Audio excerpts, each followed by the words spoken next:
you a Storytime book. The book is called Churchill's Tale of Tales. It's written by Anka Sandhu, and we have permission from Peachtree Publishers to read it today.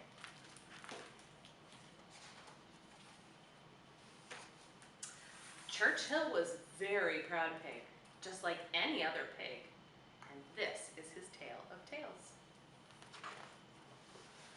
Churchill valued many things in life: smelling flowers, painting self-portraits, playing classical music, and reading good books.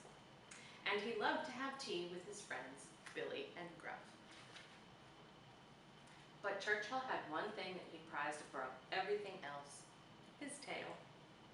It wasn't a big tail, it wasn't a fancy tail, it wasn't even a very practical tail, but it was his tail, and it made him feel great. But one morning, his tail was nowhere to be found. Churchill searched here, there, and everywhere. Finally, he gave up searching. He was miserable.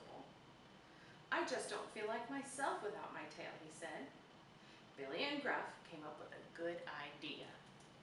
They gave Zebra a call. "Ring, ring. Hello, Zebra. We've a tail emergency. Can you help?" "Come over. I think we have just the thing." The zebras were happy to help. They had a spare tail for Churchill to try.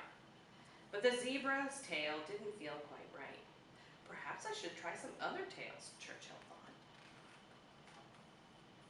So he went to see Peacock. Peacock gave Churchill a tail that made him feel beautiful.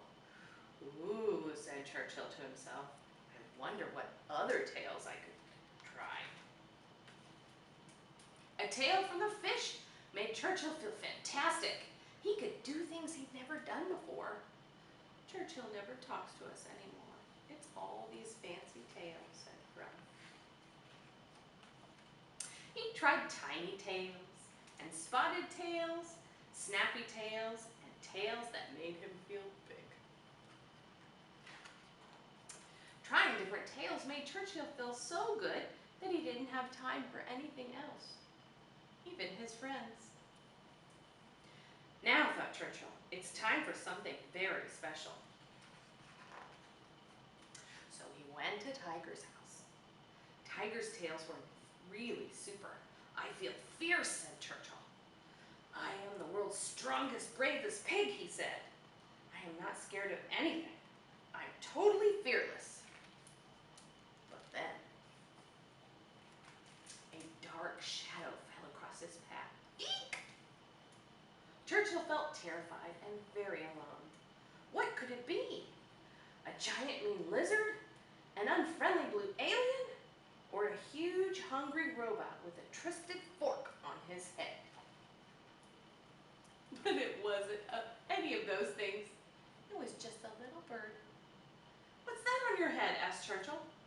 "Is it my tail?" "Well, I don't know," said the bird. "I found it in a bush. I thought it was a worm, but I couldn't eat it. It didn't look like a flower. I thought it was useless, so I put it on my head. I've grown rather fond of it." "Oh, but it's my very own perfect tail," said Churchill. "Please, may I have it back?"